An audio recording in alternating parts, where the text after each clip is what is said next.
Greetings, everyone. Hey, how you doing? It's Matt Sella. Long time has it been since I had a main podcast show. Well, everyone, welcome to the Matt Sella podcast number 6, where I'm joined here with a few good friends of mine, and we're going to talk about a couple things, some of our favorite movies of the year, some disappointments we may have had, some of our favorite Christmas specials, see I'm screwing up already, as well as probably a couple more honorable and dishonorable mentions. And before we begin, let me introduce our friends here. It's Cesar. How you doing, Cesar? Hey, Matt. What's going on, bro? Thank you for having me. I'm excited to go through my list of favorite and disappointments. Hey, I don't blame you. It's been a very eventful 2019. I'm quite curious to see what you got there on your list. Yeah. And last but certainly not least, it's Mirella. Hello. Happy to have you on again. Hello. Since our last time we talked about Klaus. How are you doing this holiday season? I'm good. Only slightly stressed out, but I'm here, so everything's great. No, don't be stressed. We're here on the podcast. We're going to be super casual about it, talk about films, animation, all kinds of good stuff here. Woohoo. And before we begin, folks, as I got to put this disclaimer here because of recent YouTube events with Kappa, I got to make sure you folks know. Disclaimer, while we may be talking about family films and animation throughout this podcast, the intended audience for my channel has been and always will be for those of college age or higher. So, if you are a child, kid, under 13 years of age, get the hell out of here, you snot-nosed shitters. Get out of here, kids. Go. Go. Is that clear for everybody? No confusion here? No. Okay, good. Well, like vegetables, let us move on. Anyway, so let's my disappointment list. my terrible hosting. I don't blame you, brother. Anyway, I said let's jump straight to our first topic here, and I'd like to talk about some of our favorite films of the year. I'm quite curious to see what you guys are going to come up with, and I think I'm going to go down my list, and it's not quite in particular order, but if some of us have similar things on our list, which I kind of doubt number 5 will be on any of your lists, we'll see about that. And I will kick things off with my list here. Okay. So number 5, I think one of my favorite films of the year, although while critics were kind of divided on it, and I've had really interesting conversations with people who did not like this movie, who did like this movie, and I acknowledge all the flaws in it, yet it speaks to me on a personal level. Godzilla, King of the Monsters is my number 5 film of the year. I still have to see that one. Yeah. And the reason why it's so high on my list, despite it being like one of the films I was really looking forward to this year, is the acknowledgement of the fact that this movie was directed by a big fan of the kaiju films, the Japanese Heisei and Showa era type stuff. And as great as it was to kind of see King Ghidorah, Rodan, and Mothra make it to the Hollywood big screen with like amazing effects and crazy sounds, the problem with the film that a lot of critics had was it was a little bit too cheesy. It was a little too much fan service going on. And the overall human plot was just dumb. And a lot of excuses that kaiju fans like myself have always brought up is that, well, Godzilla films are generally like that in the original films. So it's fine.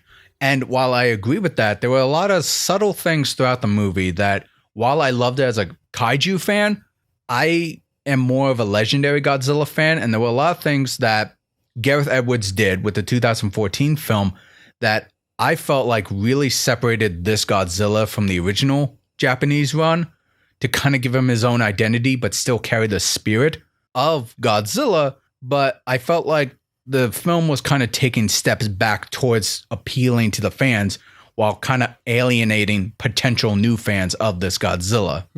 So that's kind of why it's so high on my list. Yes, I still loved it despite its flaws, but I kind of wish it carried over more of what I loved about the direction of the Godzilla 2014 film. Did any of you guys have any comments about what I said or disagreements? Well, I'm glad that you liked it because it is on my list of movies to watch. I just haven't got around to it. I did enjoy the first one. I wouldn't say it was one of my favorites of the year, but it was cool. And the trailer for King of the Monsters looked really cool. So I'm glad that you enjoyed it as a fan of Godzilla. And that's the other thing that some people think may have gone against is that trailer that came out that got everyone so hyped came out a year before the movie was actually going to come out. Whoa. And so while the hype was high during that time, there was a long wait until the actual movie came out. So it's like They lost interest? Is that what that it was? may have dampened because It's a long time to release a trailer before a movie. That's true. That's true. it is. And that's why some people are saying like, well, maybe with the marketing of like the upcoming Godzilla vs. Kong, they want to wait until we're closer to the release date before they start to release that first trailer to kind of show what's going on. Is that the next one? That is the next one, which I am looking forward to it, but I am worried because, like I said, I kind of prefer Legendary Godzilla 2014. Because, I mean, like, one last bit I'll say on this before we have to move on is they got Bear McCreary, a music composer who did the God of War score on the PS4. He came to do the Godzilla King of the Monsters score, and he really harkened back to the original Heisei music style and all that, and it sounded really cool for what it was. But my problem with that is I actually like Alexander Desplat's unique Godzilla score, because while it doesn't sound like the original Godzilla theme, it still has that vibe to it, and there's like a frantic, bombastic tone to it that really got me on the edge of my seat the first time I heard it in IMAX. And again, while I love the original Godzilla theme, it just didn't really feel like it tonally fit this incarnation of Godzilla. So with Godzilla vs. Kong, when that comes out, I'm hoping that they'll probably continue to have Godzilla theme, but I do hope they incorporate Alexander Desplat's score as well, because I really feel like that helped solidify the identity of this legendary Godzilla to separate him from, say, like Shin Godzilla or the Heisei Godzilla, but still keep in spirit with that. So I think moving on to number 4 here, and I'm quite curious to see if any of you guys got this on your list. It was actually really difficult for me because when I first saw this movie, I really enjoyed it, and I don't really have any initial flaws on it from what I can remember. But my number 4 is Joker. That's another one I haven't seen that I've been meaning to. Oh, go ahead. No, I was going to say, like, it was really hyped up for a time. Some controversy around it, but when I finally saw it, I really thought it was a compelling film.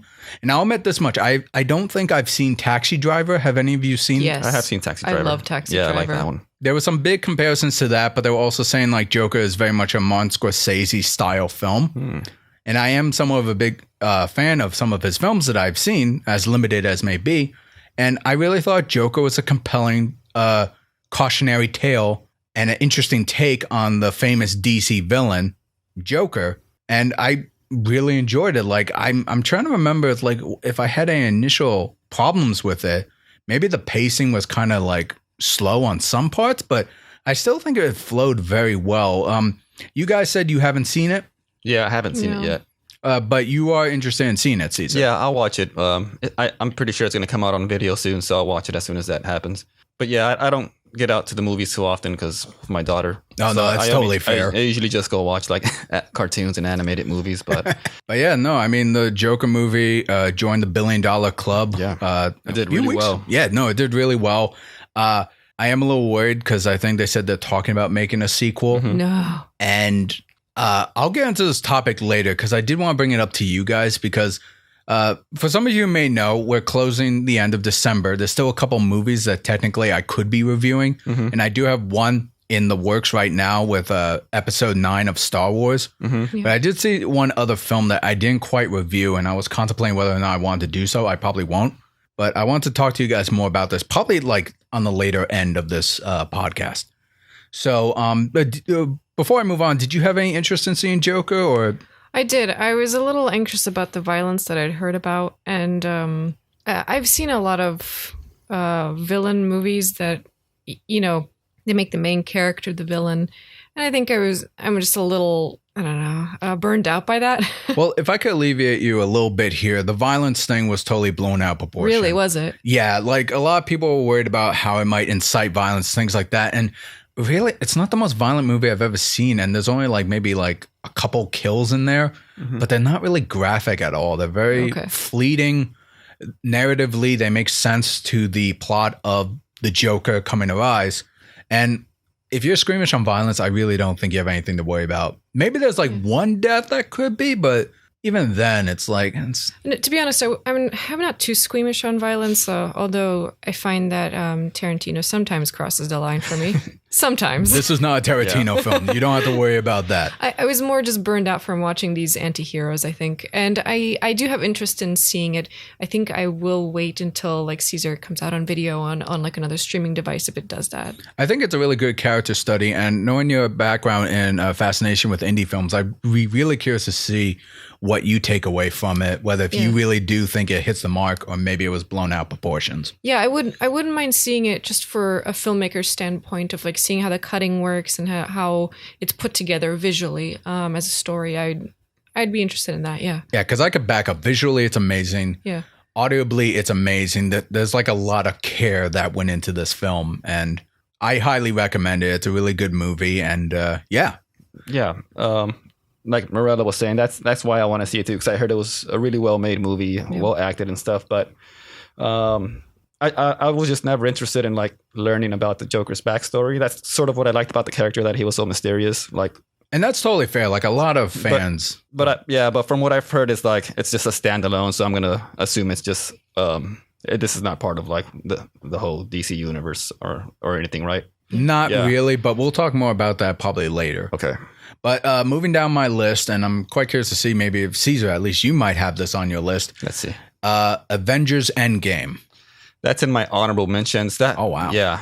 That wasn't on my top 5. I mean, it's really close to being on there. I guess maybe just because it kind of came out in earlier in the year, and I've kind of seen it a few times already. But I guess that alone should put it on my top 5 because I've seen it more than any of the other movies. Well, I think for me personally, Avengers Endgame, why I have it on the top of my list so much is that I've watched the very first Iron Man, like that was made like maybe over 10 years ago now. Whoa, 10 years? What? I think it was 2008 when it came out. I remember seeing that. Yeah.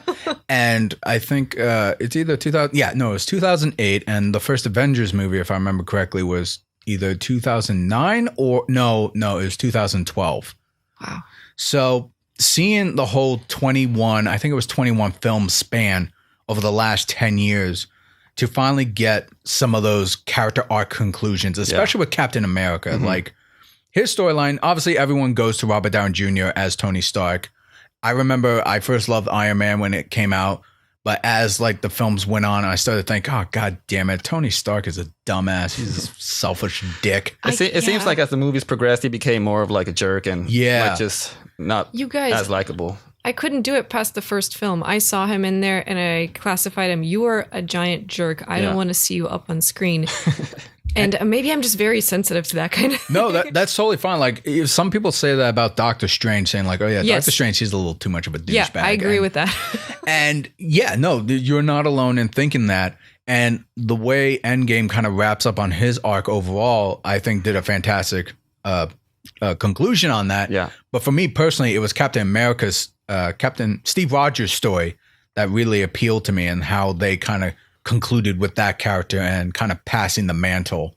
And it even brought me to tears the way the film wrapped up. So I think it had that emotional connection for me, despite what Scorsese says about some Marvel films. But at the same time, I also enjoyed the cinematic action between like this big tyrant who killed over half of all life in the universe. And it was just really epic to see everyone come together to take down the Mad Titan. Yeah. They did a really good job wrapping up all the movies. And yeah, like you said, it was impressive. It was cool. And moving down on my list for number 2, and this was kind of hard to place, especially with what I got for number 1. But number 2 for me personally was Jojo Rabbit. That's on my list. I love that movie. I was pleasantly surprised by it. I was kind of half expecting to go in to see kind of like a Mel Brooks style satire movie, which it had those tones. It had that dark comedy there. Are we talking spoilers before, like, since? I'm going to afraid no, because it came out recently, I think in November. And then, or at least October. Yeah, I think that's smart. And then it's like some of us haven't seen some of the movies we're talking about. Yeah, too, so. I try to be vague, even with reviews that I have put down as spoilers. Cool. I'm going to be vague about it. Jojo Rabbit, like I said, it had great dark comedy. Like some people were skeptical about having a New Zealand Jewish guy portray Hitler. Like there was some people were worried about that. But I really think he pulled it off in a way where he kind of satirized the character, but it made sense to how Jojo, the kid who wants to become a Nazi, would idolize Hitler and kind of see him like that in a way. Yeah.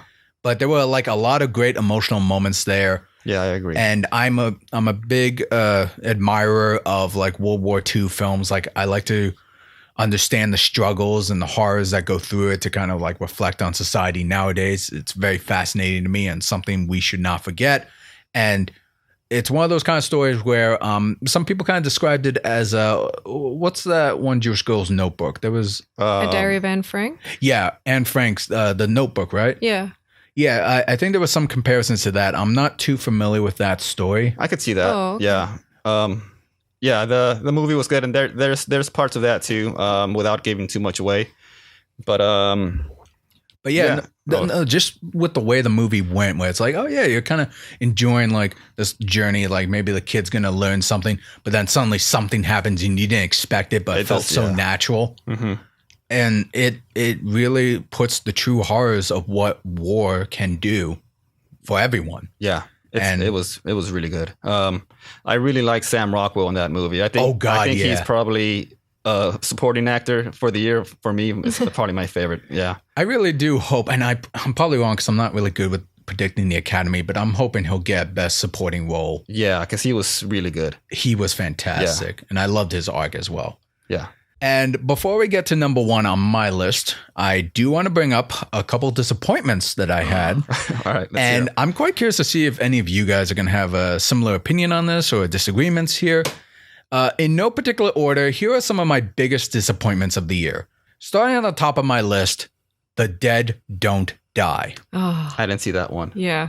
But I wanted to. Did you see it, Mirella? I heard the really bad reviews and I got crushed and now I can't see it. Well, let me just say what I did, because I don't know if I did a review on my channel or not about this, but when I first saw the trailers for it and I heard about the director, and I apologize if I don't have his name up here right now, but the type of sense of humor that the trailer was showing, I really liked the dry humor and kind of like the realistic reaction one might have where it's like not over the top zombie-esque or anything like that. Yeah.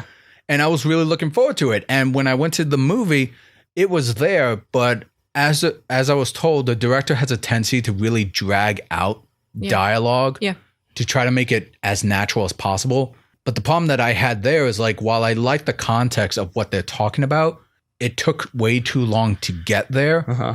And it just kind of disengaged my hook into this movie. I didn't hate this movie. I liked conceptually what was happening. Maybe the ending was a little too goofy for my taste. Mm-hmm. Like I would like there to be some sort of resolve. And I get the underlying message of what the director is trying to say. But what originally hooked me was the type of humor. And I love that kind of humor. I don't see that often. I just wish it flowed a bit better and would have been more fun to kind of hear the natural, cynical take on what the zombie apocalypse could mean. So that's why it kind of disappointed me. Again, I didn't hate it, but I have no desire to see it again. So was the humor from the trailer in the movie, or was it like was just padded out in the movie? Okay. Like it took a while to get there. Mm-hmm. I have a question. The director, Jim Jarmusch, is this your first it is movie with him? It's interesting because the humor that you guys see in the trailer is something I don't quite associate with him as much. But he does have this talent, in my opinion, because I don't know how I would create this, of making the characters do practically nothing and finding it interesting. Yeah. And dragging out that like the speech and the dialogue is really naturalistic and like I really enjoyed Only Lovers Left Alive. I think you bring up a good point because I was actually told that if this is the first of that director's movie someone is seeing, they don't recommend The Dead Don't Die. Yeah, it's and that was weird. the mistake that I did. Oh, it's fine. Well, I mean, it's by accident, but I was told a lot of his other films are great. And this is probably like one of his weakest and the poorest way to introduce to his style. It looks like he was trying to go mainstream when, in my eyes, in my heart, he's kind of an indie guy. Oh, no, straight up. After seeing the movie, he is, and I probably blame the marketing team or the distribution team that picked up his film. Yeah, it feels like someone got involved especially with that ending, because I read the reviews and I read the spoiler reviews. Yeah. And are you still going to watch it? I really want to because I like the director, and I think you'll probably like it for what it is. It's just, I guess I was expecting more of a Shaun of the Dead vibe. Oh, yeah. Like that level, dry humor, but frantic and still fun. yes. Moving down my list, I'm quite curious to see if you guys have seen this or not, but one of my biggest disappointments of the year was The Addams Family. I haven't seen that one. I haven't seen it. And one of the main reasons why that disappointed me so much is they really took to heart that they wanted to animate the characters not so much to like the Hanna-Barbera cartoons, but more in the original style of the New Yorker cartoon. And I thought it was great. Like, it was very stylized looking and had like interesting shapes and silhouettes. And I was hoping because of that, we'll get some really interesting animation, arc motions, all that kind of stuff. And it was just very stiff animation. I was not fond with it. And there were a couple characters who kind of looked really ugly to me. And I think I would have forgave it if the animation was like a little more elastic. Not quite Hotel Transylvania, but just something like bouncy or something. Just to really accentuate those movements. And there were hints of it throughout, but I don't know. The animation just really turned me off. And yeah, the trailer didn't really sell me on it. It seemed like that. Like the designs looked... just everything from the backgrounds and the designs, it just looked uninspired. And even the humor was not that coherent. I think like there were a couple of things in there that were kind of funny, but like one example of a joke that was in the trailer that I didn't think worked even in the movie was the whole like red balloon thing where Morticia's like, normally there's a killer clown attached to the other end of these things. And it's like, I feel like you could have reworded that so the punch would have been better. Yeah. But throughout the whole movie, it was kind of like that. And I don't know. It's like, again, I didn't hate it. I thought it was okay, but I'm a big Addams Family fan. I do really like the live action movies and I'm a fan of Addams Family too. And I'm a huge fan of the 1960s black and white sitcom show. Yeah. Love the tone, love the dialogue in that, and it just really wasn't there here. Despite claiming that it's going to stick to its roots and more closer to like the 1960s show. So that's that. And the last thing I have on my disappointment list, which again, I don't know if you guys will echo this or not. It really depends if you're a Disney hater or not. And that is The Lion King, as I quote, remastered.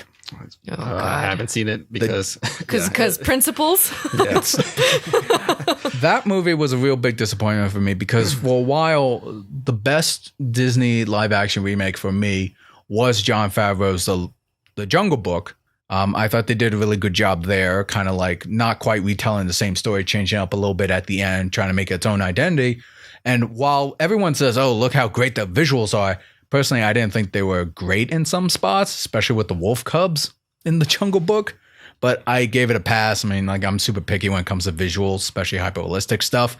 So I was really looking forward to what Jon Favreau could do with The Lion King, maybe like change it up a little bit. But as time went on, a lot of people realized that he was only interested in trying to make this as hyper-realistic as possible, which really rubbed a lot of animators the wrong way because these lions, they did not emote really at all. And I was heavily disappointed because Jon Favreau pretty much did not change the story at all. Yeah. Hence why I keep calling it a remaster, because it's pretty much the same exact story. Yeah. Some people told me they didn't like some of the reamped music, which I kind of agree with. The music was kind of meh to me. Did they redo all the songs? They did. Oh. They redid all the songs.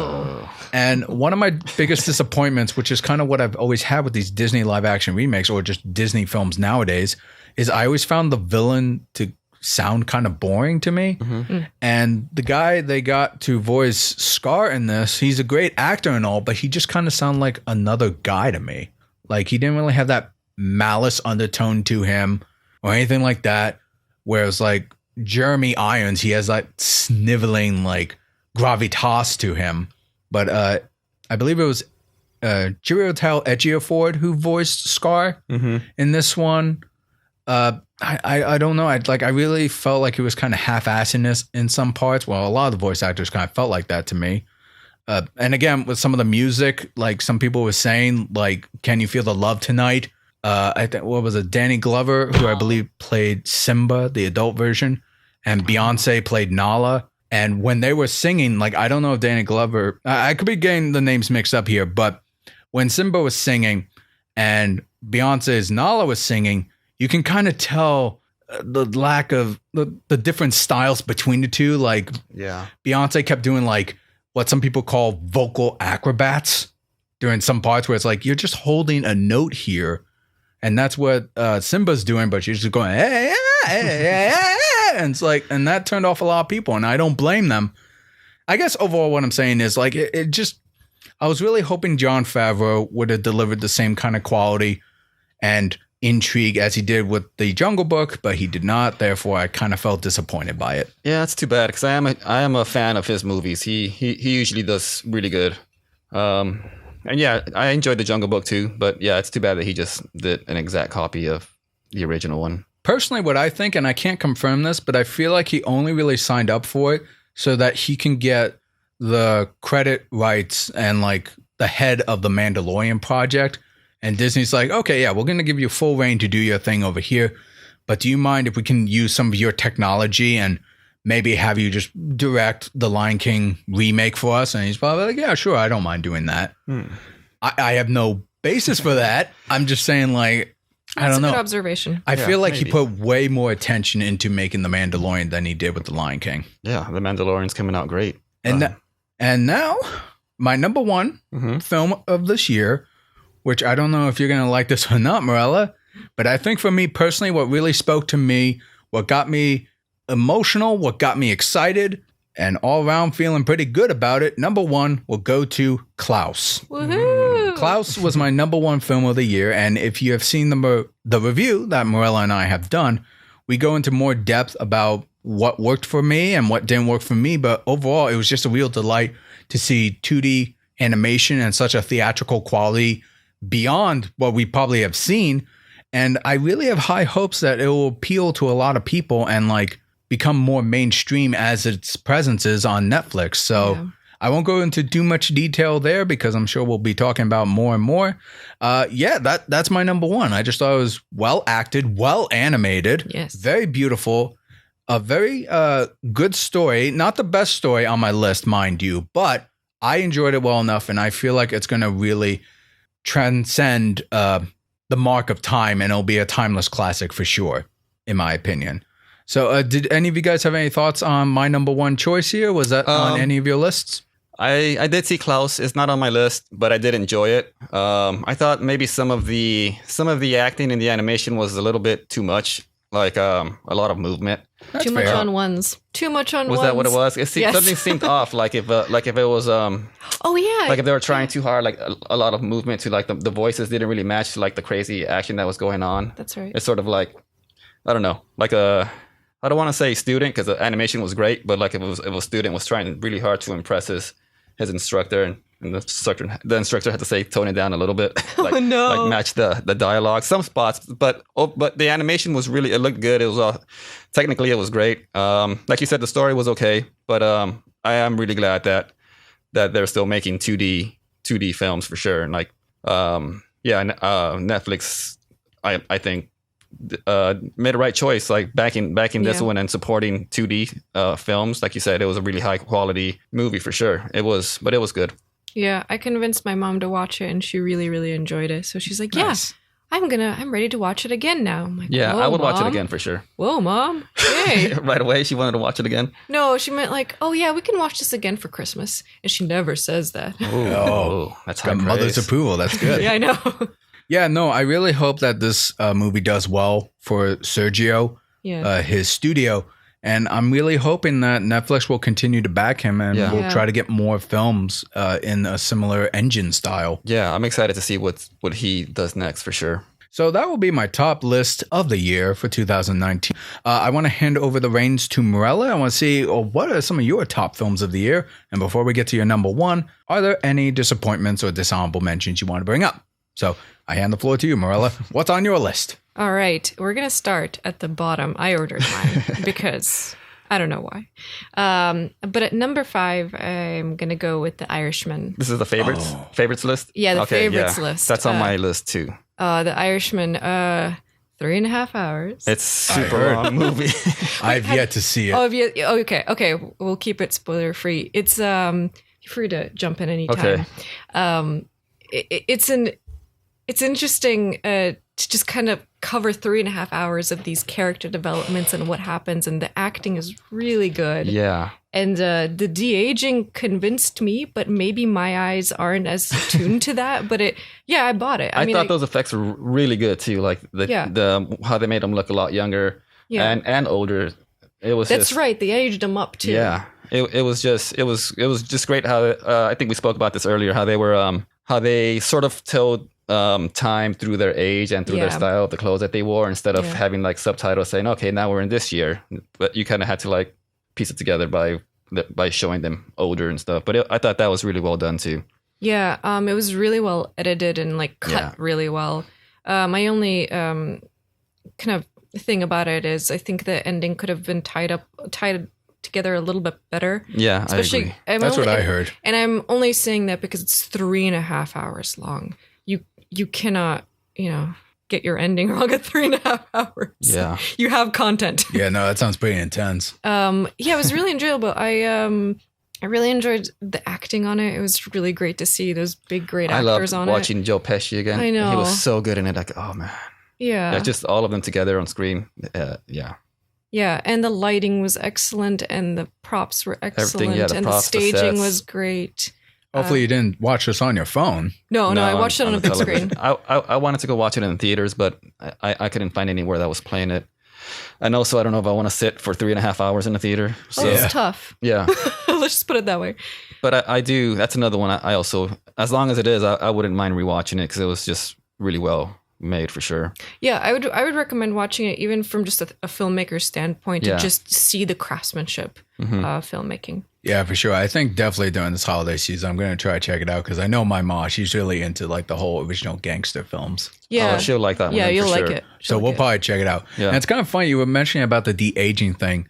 I'm very super picky when it comes to like trying to make hyper-realistic animals and all that stuff. Like I've been a big critic of Disney's CGI. But for some reason, I'm in the opposite camp when it comes to de-aging. Like I've seen things where people are like, oh God, the de-aging looks horrible here. And in my head, I'm like, oh, it looks fine to me. I didn't even notice till you brought it up. So I don't know.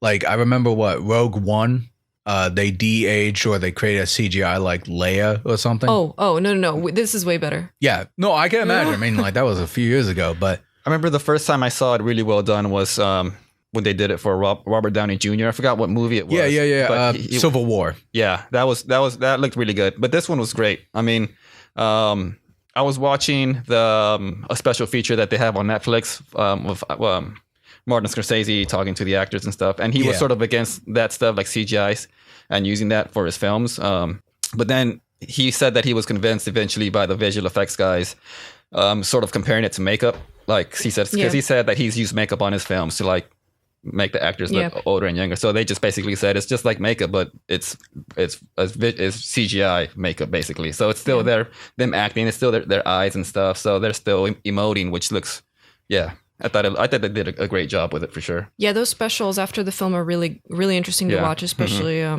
how things were done.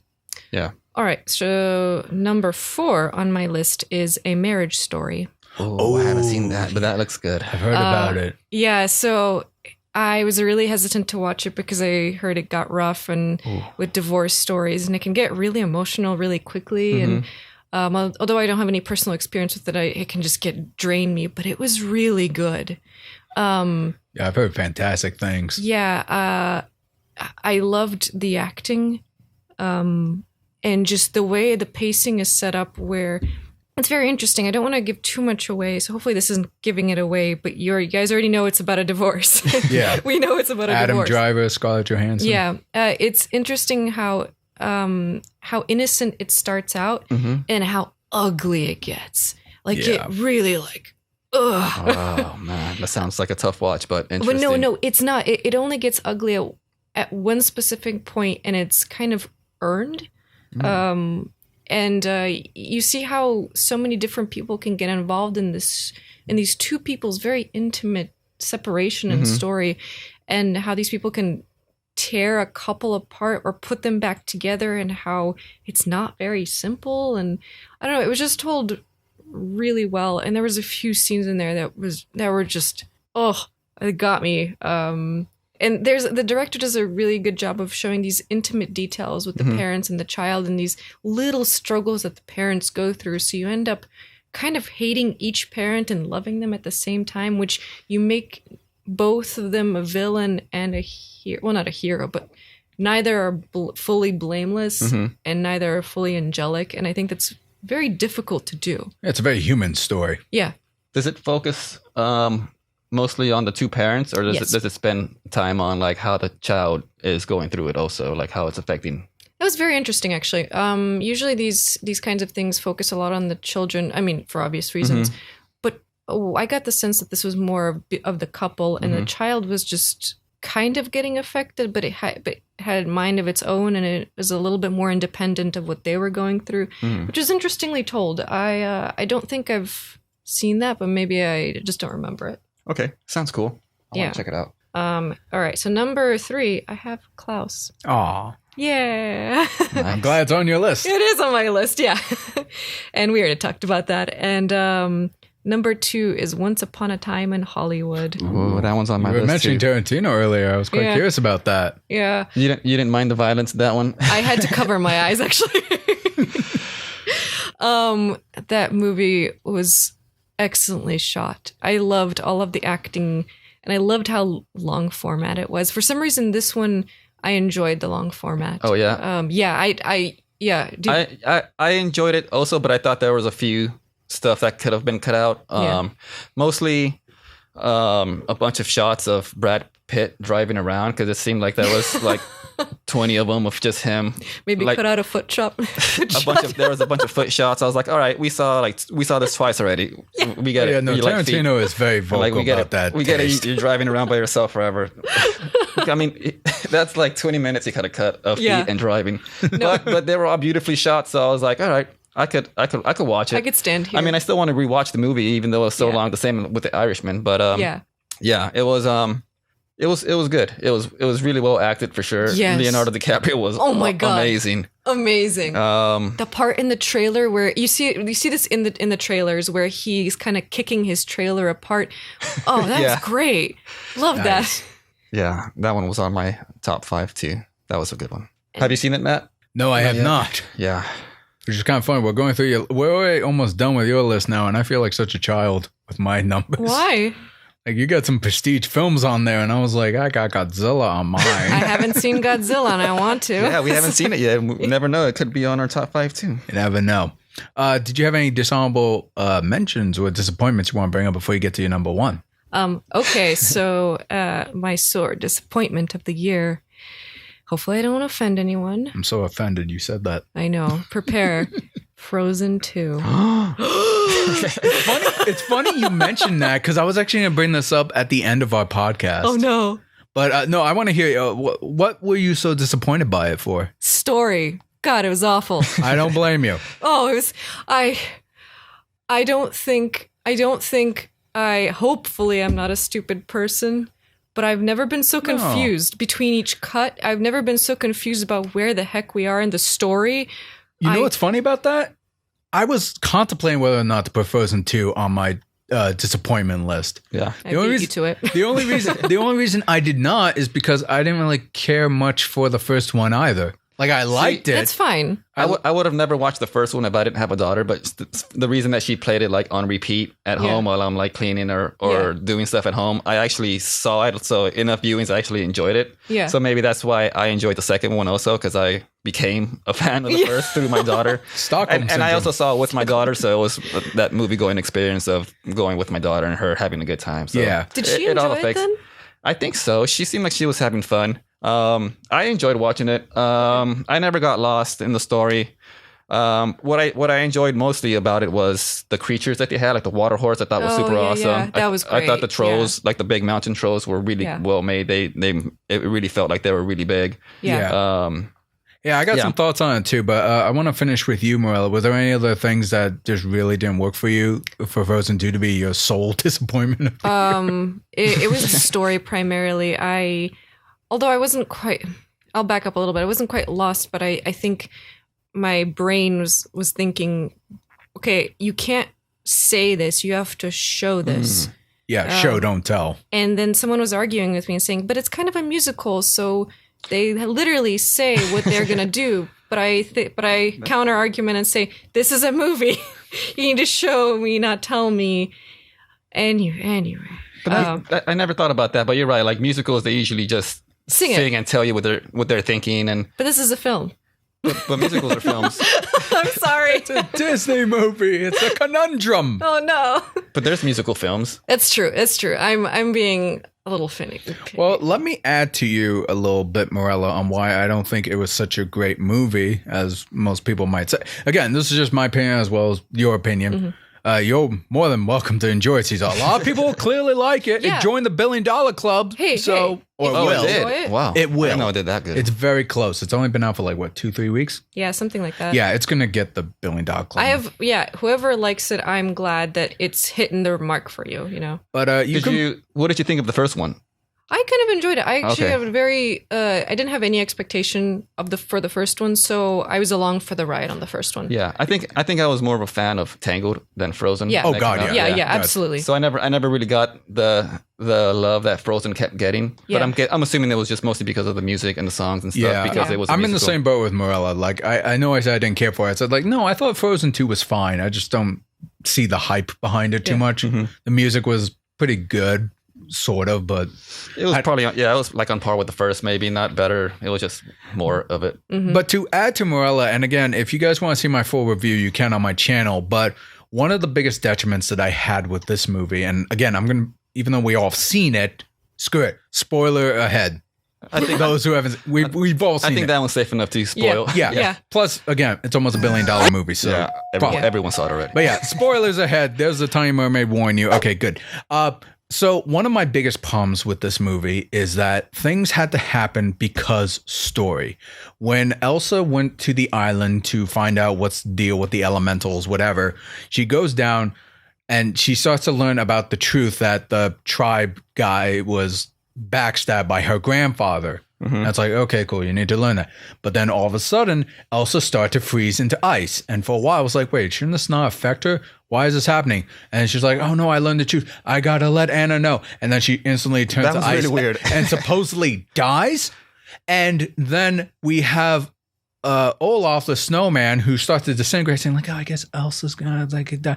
You gotta go on, Anna. And it was supposed to be a really sad, tender moment. But in my head, the whole time, I was like, wait, why did Elsa freeze? I don't understand. Yeah. Why is that a I didn't thing? get that either. Why did she have to go down there? What was actually calling her? What? Because she didn't seem to be in any danger from the beginning of the movie. Yeah, what caused it? And if there was some kind of buildup to it, like maybe if she arrived on the island or maybe like some crab or something went on the island, went ahead of her a little bit and started to freeze, or if there was like some hint that can happen earlier in the movie, I'd be like, okay, she went there. Maybe she wasn't sure that was a thing. Could have been a factor, but it wasn't. It happened because the plot needed there to be some sort of emotional crux. But because it felt so artificial to me, that tender scene, I couldn't connect with it because it made no sense to me.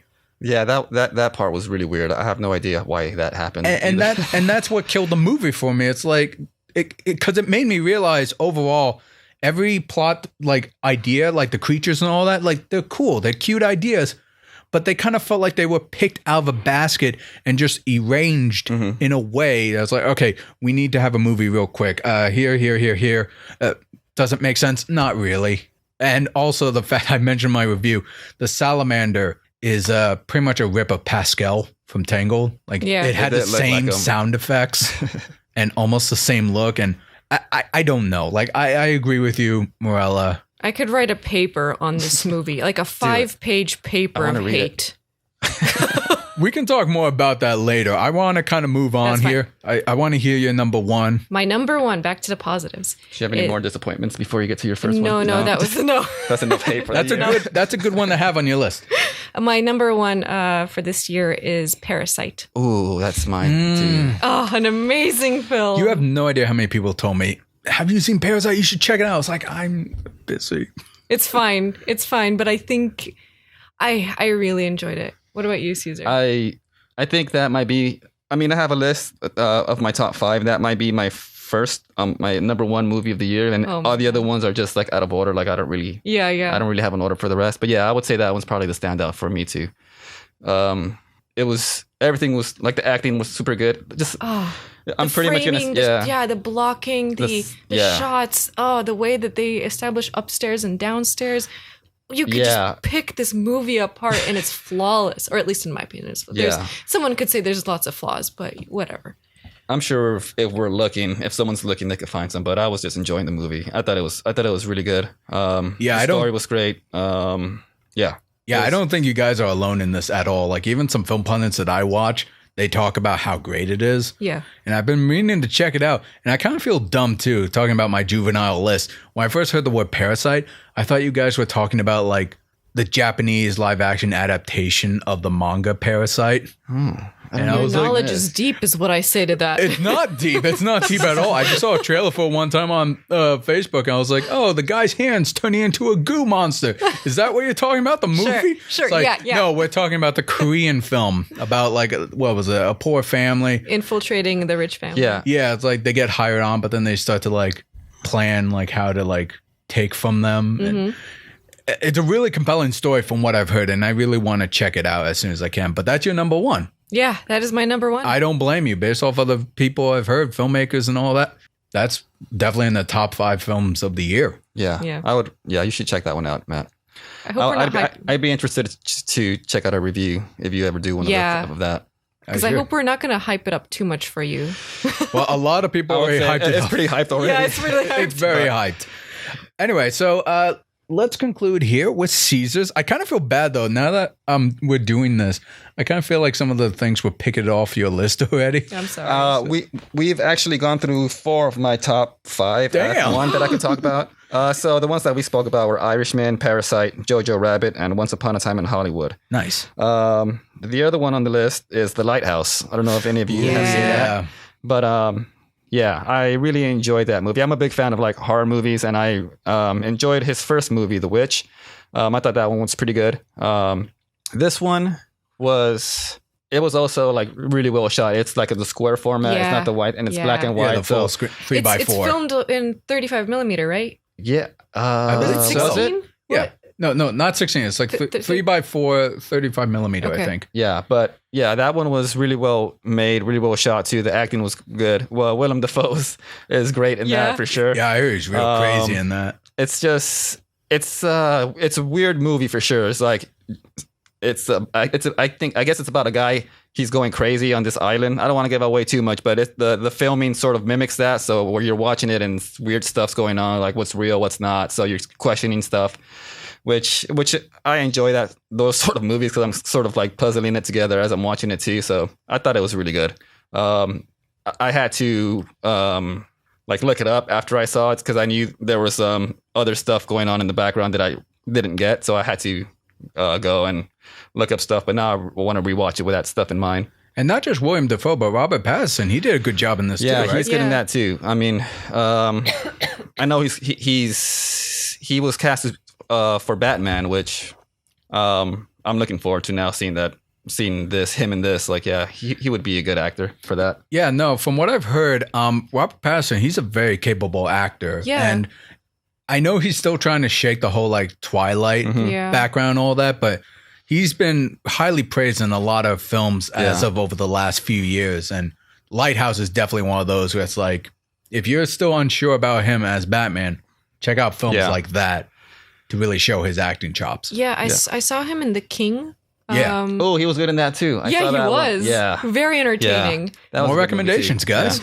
Yeah. That would be an honorable mention. The King was good. Yeah. That's right. Should I go through some? I don't have too many disappointments. I could name a few, I guess. Go ahead. Toy Story 4, I was kind of disappointed by. Mostly because I wasn't totally disappointed by it, but I was just expecting more from it. Because 1 through 3 were amazing, I thought. Like, 3 is probably my favorite.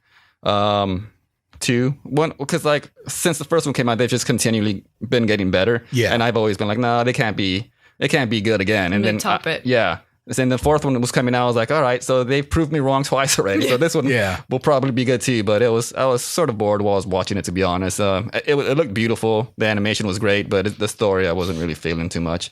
No, that's totally fair, man. Yeah. I remember when I saw it, like I really enjoyed it. It's definitely not my favorite Toy Story one, but personally for me, Toy Story 2 has always been the weakest, but I still enjoyed that one. It's just really hard because, I mean, they're all like well-made cars, and it's like, how do you rank that? But yeah, no. Any other disappointments you have? Terminator Dark Fate, just because I wasn't expecting much, to be honest, but James Cameron was supposed to be back, like, I guess, producing it. Yeah. So I was like, he has, and then there was the last couple movies. Yeah, and then they said, oh, did he do the like Salvation and all those other ones too? Yeah, he said, oh, it's going to be great when you see Salvation. Yeah, and then he said this Dark Fate is going to be, they're going to cancel all the other ones and go straight after T2. So I was like, all right. So I was like, I got a little bit of hope, and then like, nah, I should have listened to my initial gut reaction. But but I don't think there's anything that I was like really looking forward to that totally disappointed me. I'm trying to look through my list now to see anything, but no, nothing really. Just those two are the only ones that come to mind. Yeah, that's pretty much my list. And I think that'll do it for pretty much our top films of the year, along with some of our disappointments. I think we have a pretty interesting list. Yeah. And again, I feel juvenile for my list compared to you guys. No. Talking about real films, and I'm talking about, Avengers. It was so nice. I enjoyed Avengers a lot too, though. But no, I this is why I like to do like conversations like this, to kind of like learn from different people. It's like, what are some of your interests, things like that. Really gives me the incentive to kind of check out these films as well. So I'm really thankful that you guys took part in this list. Cool. Thanks for having us. Yeah. And we're going to move on to our top Christmas specials and films of all time. But we're going to take a quick break, which will probably be a second for you guys because this podcast is not live. So we will be right back after this little intermission.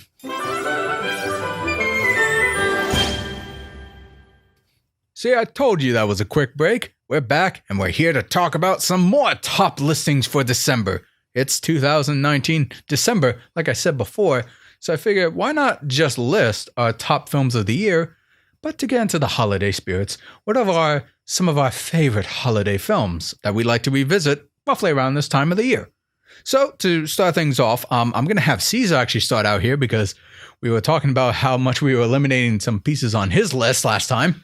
So we're going to give him we'll give him the front run this time. So Cesar, up to you, whether if you want to put it in order or not, what are some of your favorite Christmas specials and films of all time? Okay. I'm going to start with number one because it's probably not going to be a surprise, but Die Hard is my favorite Christmas movie ever. Oh, yes, son! Yes. I think that one we just got. That's on my list too. We just have to get that one out of the way and see what else besides Die Hard is. Screw you, folks. We consider it a Christmas movie. Nakatomi Plaza. Yep. That's the best Christmas movie for sure. After that, I have a pretty tough Christmas list, to be honest. I wasn't expecting this, but I think my next favorite thing would be Mickey's Christmas Carol from 1983. I love watching that. Oh, that's a good one. Yeah. I forgot about that. After that, it's probably Gremlins. Yes. Oh, yeah. I love Gremlins. Number 3. Number 4, I would say The Grinch, the 1966 animated Grinch. Yes. That's a good one. And then for number 5, A Christmas Story. Oh, yeah. I think I forgot to put that on my list. Yeah, there was a lot. There was a lot, man. Yeah, I know some honorable mentions was a Charlie Brown Christmas. Yeah. Pluto's Tree is like a short that was like in the, I forgot what year it came out, but there's that. There's Elf I really like. Yeah. I actually like the Jim Carrey Grinch movie. There's Nightmare Before Christmas, of course. Mm-hmm. Home Alone, Scrooge. Yeah, there's a few. Oh yeah, Scrooge. Scrooge was another good one. That's a good one. One that I saw recently, well, I've seen it before, but I haven't seen it in a long time, is the very first Simpsons Christmas special. And that actually held up pretty well. And I might have to add that to the Christmas rotation. So I would put that as an honorable mention for sure. But yeah, I would have to go with that top 5, I think. That's a very good list. Yeah, Thank you. Absolutely. Yeah. Very good list. Is there any of them that really stand out to you the most on your list? Well, I mean, aside from you putting it in order there. Yeah. It's like, what would you say either your number 1, number 2, or the top 3, why would they be so high on your list? I I think for the Christmas Carol, it's just what I've watched when I was younger, and I've just been rewatching it every year. It's something that we would watch with my family, and now I'm watching with my family. Nice. So It's got that connection. yeah, Die Hard is just fucking awesome. Yeah, it is. So I don't know. I don't have to explain that. Gremlins is cool.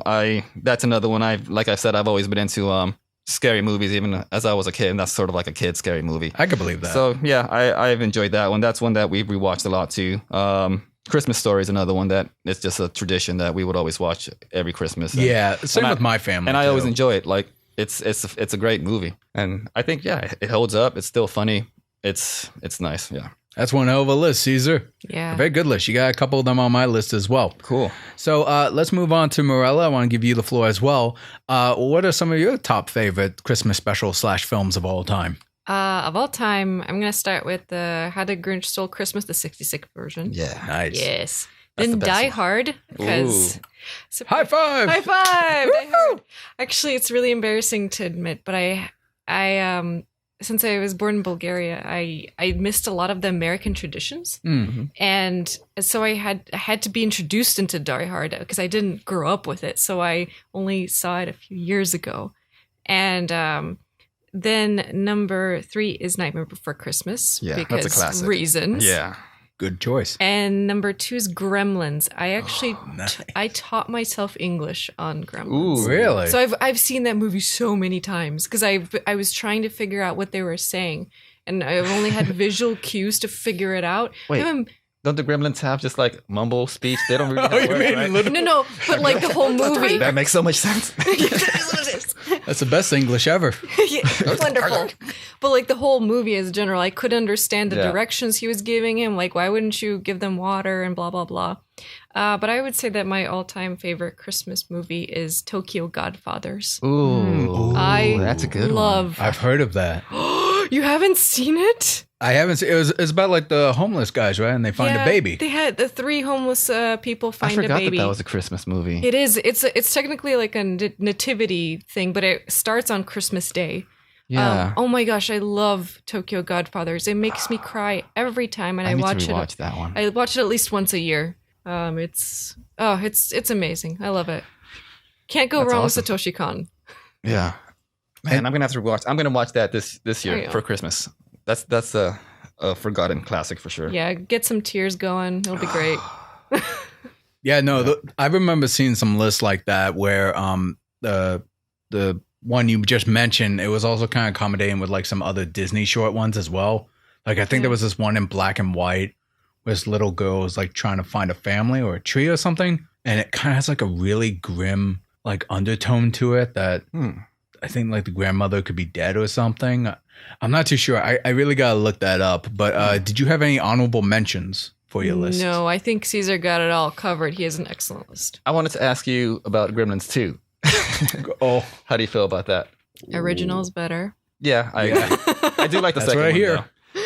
Though. It's very silly though. Yeah, it is. But I I think enjoy that's that. the point of it. Yeah, it's a fun watch for sure. I remember I went with my cousin when it was released in the theaters and went to go watch it, and Oh, it was probably wow. one of my favorite theater experiences. Not because the movie is good, but the whole part when the projector breaks. Yeah. And we're like, what the? Everyone in the theater were like, what the hell? Like, and we're like looking back, and then you see the Gremlins popping up. I was like, oh, that was super cool. That's really It doesn't really cool. work when you're watching it on video at home, but Yeah. if it was in theaters, yeah, that was really cool. Yeah, I enjoyed it. I think still not as good as the original, but definitely very Yeah. enjoyable. I did like all the different types of elemental gremlins, Yeah. like the Yeah. electric one and the spider. Yeah. The super smart one. Yeah. They had It- a sexy gremlin. That was like a toy movie. Yeah. Oh, for sure. Yeah. How about you, Matt? What are you- do you want to hear something sacrilegious? Yes. Uh-oh. I have not seen either of the Gremlins. Oh. Oh. I have not. See, You got some Christmas movie watching to do. Yeah. I know it's kind of fun just to reflect on all that. It's like if I think of like 80s movies that I've seen that I really liked, like I also haven't seen The Goonies, but I've seen yeah. like E.T., Mhm. Close Encounters of the Third Kind. I'm not saying these are Christmas movies, but just kind of like movies roughly in 80s that genre, ballpark. yeah. And I guess mostly it was around the 90s when I really started to pay attention to like films. So unfortunately, okay. I missed that. I really want to check out Gremlins because I hear great things. You have a good list of movies too. A backlog of movies. Then Goonies, I would recommend to you. I have Yeah. a huge backlog. Yeah. Like, matter of fact, it was last year I finally saw the first Godfather. Oh, wow. Because I watch so many film pundits and they talk about how great it is and all these top films. I haven't seen it ever until last year when I finally did see it. So I would be interested in a top 5. I really should see this list. Yeah. one I know is definitely on that list is Lawrence of Arabia. That's on my list too. I haven't Yeah, seen that so, one yeah. yet. Great And I thing. keep hearing, oh, yeah. But that's a different list. Let's conclude with my list here, which again, after hearing you guys, I kind of sound juvenile for saying these things. Okay, maybe less so. Okay, so I guess somewhat in particular order, my top Christmas specials / films of all time, which is actually more films than specials. I kind of feel bad about that. Number 5 is Die Hard. Yep. Yes. Like, I love that movie. I watch it every year. I won't say it's my favorite Christmas movie of all time because it's just action fun set around Christmas, so it's not quite up there. Number 4, I actually talked to Mark recently about this. I kind of curious what you guys think about. Number 4 for me is Arthur Christmas. Which one was that? It's a 3D anime one, I think co-produced by Aardman Animation, but it's a 3D animated movie by Sony Pictures know Animation. I don't remember. Is that, did the elves have like night vision stuff? And is that one or am I thinking of another elf movie? It's similar. It's very similar. I'm pretty sure wasn't there like a Pixar short that had like elves who had like spy-like technology? That's what I'm thinking. I don't remember. I don't recall. I remember this. seeing something like that, but I don't remember where it was. Let me pull up a trailer for you real quick of what I'm talking about here. Let's see. Arthur Christmas, because it's a very underrated movie. I do like Aardman. Too bad that's not stop motion. But I think you are real. But how do you get around all the children in the world in one night?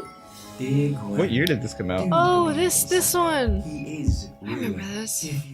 Arthur Christmas. How do you think he's Fine.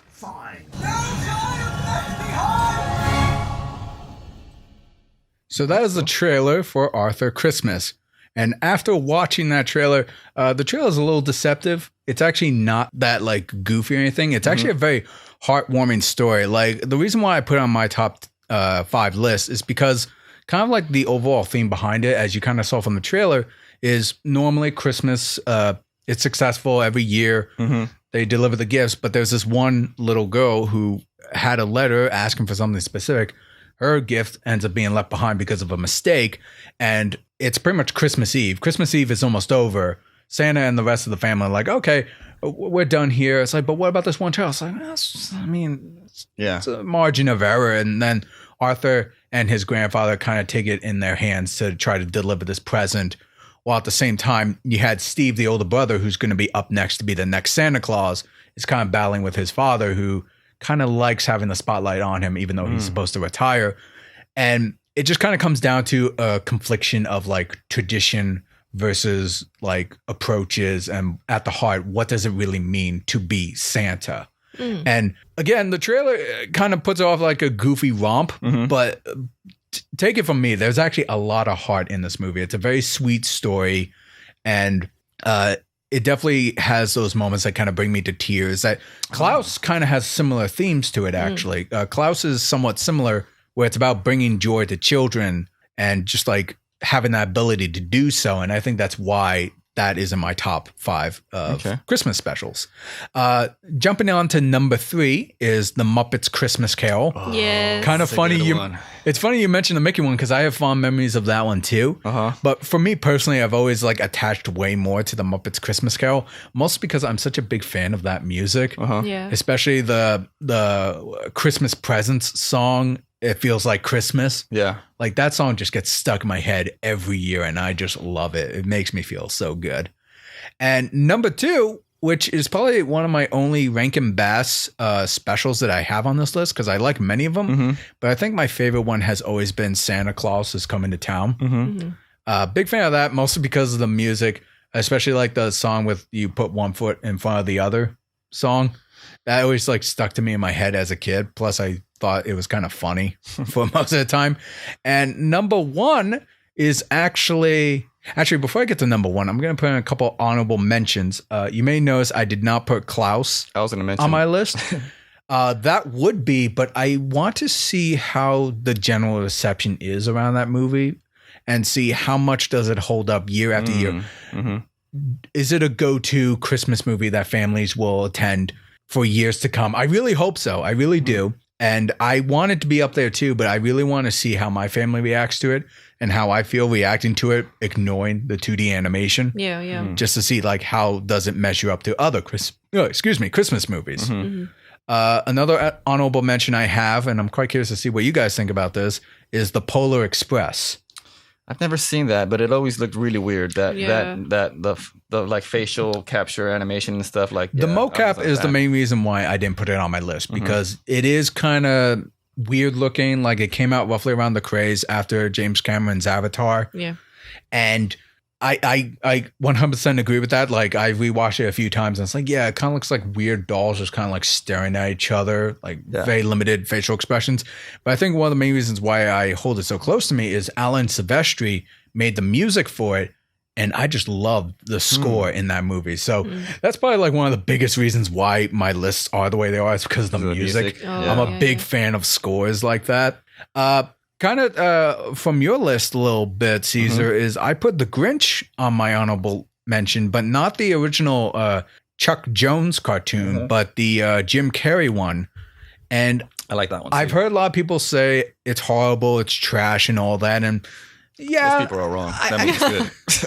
It's fair to have that opinion. And yes, it definitely has that 90s, early 2000s schlock. Yeah. But I just love the amount of effort and care that went into it. I mean, for a time, that was one of the largest Universal sets ever made. Yeah. And again, I'm a sucker with music composers. James Horner, the late great James Horner, made the score for that music. And I remember listening to the soundtrack as a kid, and I was like, this is what the future of music sounds like to me. It's got that whimsical gentleness to it, and I thought that was great. And I thought Jim Carrey was funny at the time. Yeah. So there's that. And the last thing I'll have on my honorable mention is National Lampoon's Christmas Vacation. Yeah. I recently watched that on a plane ride, and I thought it was funny. I still think it's great. There's a couple jokes in there that kind of don't age well, not because they're offensive, but just because they're kind of tacky. Yeah. But overall, I like the story, the sense of humor and all that, and I thought that was great. So Yeah. And to conclude, the number one film I got here is Home Alone. Yeah. I always watch Home Alone every year for Christmas, and I do also watch Home Alone 2 as well. And there's some people argue saying like, well, it doesn't really have much to do with Christmas, much like Die Hard. And I say, well, the overall theme around it is based around Christmas. I mean, like they're going on vacation, and yeah, that's totally a Christmas movie. it's about like appreciating all your about family. Things like gifts. Yeah. And it's got that aesthetic. And plus, once again, John Williams, who made the music, made the theme song Somewhere in My Memory, which is an amazing song. And I always think of Christmas every time I hear it. So pretty much that would be my number one choice. Did any of you guys have any comments on anything I mentioned before I get to my surprise dishonorable mention? Yeah, Home Alone was honorable mention for me too. We just saw that with my daughter, the first and the second one, and it held up surprisingly well. Like I wasn't expecting it to hold up as well as it did, especially with like how violent it was, because I remember it being pretty violent originally, but the violence didn't bother me or my daughter at all. It just seemed like a live action cartoon. Like it was good. Yeah. Yeah, no, I mean, like I could have mentioned Rudolph the Red-Nosed Reindeer. There's all those other specials. Like a lot of cartoons from the 90s, they had like Christmas specials as well. That was really well done. But I don't know. Those are the ones that kind of spoke to me personally. Yeah. Now, like I said, with every great classic Christmas, there has to be that one rotten tree that just seems to make you cringe every time you see it. And I don't know if any of you guys have seen this movie, but a couple of years ago, I remember really liking this movie. And when I tried to rewatch it, I could not get through halfway through, where I just had to stop watching. And that movie is this. In this friendly little town, there lived an enchanting family named the Cranks. Every Christmas with the they Cranks? would celebrate Christmas That's it. together. I don't know if I've ever seen this one. Christmas with the Cranks. What are you doing, Walter? Whoa! Easy! Whoa. It's great blue screen, huh? Yeah. Yep, that's right. Christmas with the Cranks. Have you seen that, Morella? No. No, I haven't seen it either. And you haven't seen it? Yeah, it was probably one of the worst Christmas movies I've ever seen. Wow, what made it so bad? Well, again, as a kid, like you can kind of point it out, like it had some of that Home Alone slapstick. As a kid, it's like, oh, that's funny. It's great. I like Home Alone. It's not as well directed as Home Alone, clearly. And there are so many film pundits and YouTubers out there who have slaughtered and dissected this movie for what it truly is. But I'll cut straight to the point. Pretty much none of the cast members are likable. Oh. And none of the supporting cast is likable, and the story just makes no damn sense.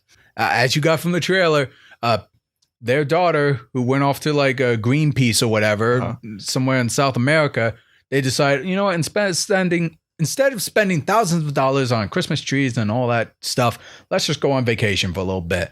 But then Tim Allen, the husband, decides to do a total Christmas boycott, saying like, oh, we're not going to donate to anybody. We're not going to put up any trees. We're just going to do a complete Christmas blackout.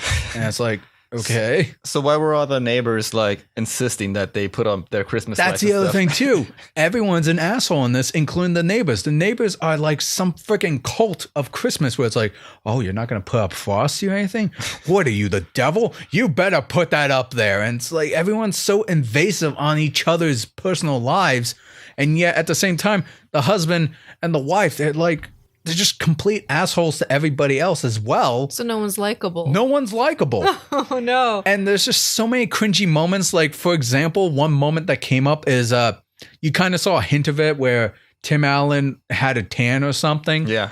They went to the mall, like a sunbathing mall store or something. Yikes. And they were going to get a tan together. I mean, you saw the bikini and all that. And then I guess they have a problem. They come out to the stall where the people who attend the sunbathing are supposed to help them, the staff member. But for some reason, their neighbors are like right outside the mall store, including their pasture, looking at them like, oh my God, you guys are wearing bikinis and getting tans? What the hell is this? And it's like, what is this really? Yeah. This doesn't make any sense. And then it's never addressed later on in the movie again. It's just gag after gag after gag and everyone being a dick to each other because they're like, you got to celebrate Christmas. You got to do this. You got to do that. It's just a pain to watch. I do not recommend this movie at all. It's difficult I'm sorry I have to sit through that, Matt. Yeah.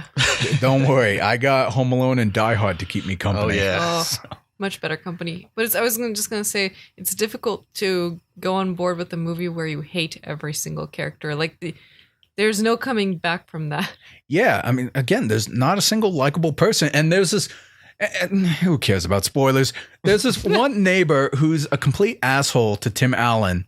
And in the end, you eventually learn that this neighbor, the guy, his wife, has like terminal cancer or something. And they kind of use that as a justification why he's an asshole to everybody. What?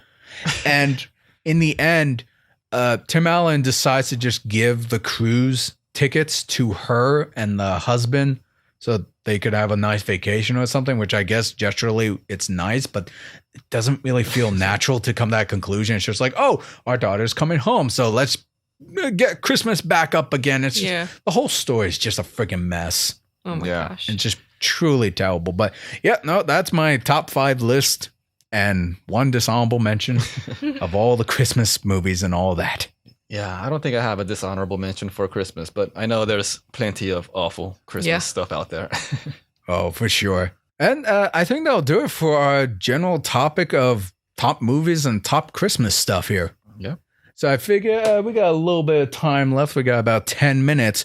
I actually wanted to talk to you guys because you brought up Frozen 2. And I also want to talk to some of my watchers as well, mentioning that there are some movies that are still left to review in this year. Yeah. I highly doubt they're going to be in my top 5 films.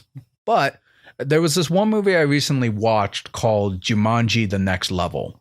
Have any of you seen Jumanji: Welcome to the Jungle or the original Robin Williams Jumanji? I have seen the original Jumanji. I've seen the original one and the remake, and I enjoyed both. And I'm looking forward to seeing the second one. And I actually might go see it soon if I can. I was going to ask you, like, do you think it'll be safe to take my daughter to see it? Because she saw the first one and it was fine. She sees like Star Wars movies and stuff. I think she'll be fine with it. If she liked the first Welcome to the Jungle, she'll probably like The Next Level. the reason why I wanted to bring that up is because you were talking about Frozen and the lack of story. And I'm not trying to dissuade you. I'm sure your kid's going to like it nonetheless. But I kind of noticed after watching The Next Level, to hear you guys think about this is, say you're a writer or director and you come to a studio with an idea for a movie. You get it greenlit. You finally get it going, but it took you about like maybe 3 to 4 years to kind of get the script just right. And maybe like an extra year or two to get the pre-production, the filming, the animating, whatever it may be. And eventually after like 5 years, maybe 6 years, you got your movie out and it's a big hit. And then all of a sudden the studio says, oh, you made over like $1 billion or hundreds of millions of dollars. We want another one from you. And you're like, well, I spent all this time coming up with this one story. I guess I could try to come up with a second one. But then they tell you, okay, good, great. You have 3 to 4 years to do everything. We just want you to get a sequel out as soon as you can while your story is still relevant. Hence, like, maybe less so with Frozen 2. But personally, I felt like Jumanji: The Next Level was very much that, where they had an idea for Welcome to the Jungle, but the next level, they're like, oh, we got to get this out in like 2 years, 2.5 years. What can we come up with? Well, we can kind of do the same thing, but maybe we'll just change locations, print it. And that's pretty much what the next level is. Like, it's very much kind of the same general storyline, with a couple new characters. Like you saw from the trailers, we got the grandfather, Danny DeVito, and Donald Glover. Oh, wait. That's where I was getting those mixed up. I was saying Danny Glover. I think Danny Glover is the older guy. Yeah. Donald Glover. Wait, no. You said Donald Glover earlier for Lion King, I think. Yeah. Or if you didn't, I'm pretty sure we all knew who you meant. Yeah, I was getting my Glovers mixed up. But the point is, it has some heartwarming moments between the elderly characters. But overall, story-wise, it's like you still kind of have a villain who's just kind of like, whatever, he's a video game villain. Let's not worry about his backstory or anything like that. You got to get an item. You got to shout Jumanji. It's the usual story from the last one. And I kind of think to myself, like, is that probably why sequels usually don't do better than the first movie? Because I think that's usually how it works. Also with like music, I could relate to this. Not me personally, but like you would hear a new band come out and they sound like you like really enjoy the first album. Second one comes out and it's like the same thing. It was like rushed out. Like they spent so many years working on that first album. But the same with directors and movies. They probably take a long time perfecting that one, and like it's actually like an art to them, right? Like, so they're trying to make something artistic, and then after that makes a shit ton of money. They're like, all right, do that in like a quarter of the time. Yeah. It's like, it's tough. Yeah, to kind of like go off of like the top films and all that, it's like I often wonder if you guys notice patterns like that as well. Yeah. Because like I said, like I've reviewed so many movies over the last couple years, and the general consensus every time I see a movie, most likely it'll be just okay at best. Like I'm not like a cynical guy where I'm always trying to look for like the worst flaws in movies just to hate it, or I set my expectations high to say like, oh yeah, I'm going to have a crazy good time watching this. It's like after watching so many sequels, it really starts to feel like that, where it's just like, oh yeah, no, distributor, they just want to cash in on this while it's still relevant. Yeah. Just hobble together a story. Frozen 2 very much felt like that to me. I guess an exception to that would be if it was planned out ahead of time, sort of like Lord of the Rings or something, or like Harry Potter, since there's the books and they're not exactly rushing them, I guess. And they really don't. They have the material there already. Yeah, exactly. Yeah. Whereas like you have some standalone thing that was kind of just written as screenplay right away. Because with Harry Potter and Lord of the Rings, they're already established. They have the blueprints. They just need to adapt them. Whereas like Welcome to the Jungle and The Next Level, it's like, yeah, we had an initial idea, we released it. Where do we go from here? And Frozen is kind of like that as well, where you had the Ice Queen story. But let me ask you this. If you have read it, I have not read the Ice Queen. Were any elements of the Ice Queen actually implemented in Frozen 2? I didn't even know that it was based off the Ice Queen. Is that like a book? It's loosely based off Ice Queen. Yes, really loosely. I haven't read it though. It's an interesting topic you're talking about, because I was thinking back on, are there actually any good sequels? Well, Terminator 2 is better than the original one, I think. There's a few. And Yeah, you mentioned there are a Toy few. Story. Toy Story Toy 2 I Story. enjoyed. Toy Story 3 I What enjoyed about the too. Godfather series? The Godfather 2 is really good too. Third one is people like to hate on it, but yeah, still, it's Godfather 2 is good. Yeah. There's a few exceptions, but yeah, usually they're not as good as the original ones. Like we mentioned Gremlins earlier. Yeah, there's a few. I think the time constraint in order for studios to really monetize that second one is really deteriorates the story, and I think it largely depends on the story. Yeah. I think the reason why Toy Story works so well is that there's just a lot of content you could work with there.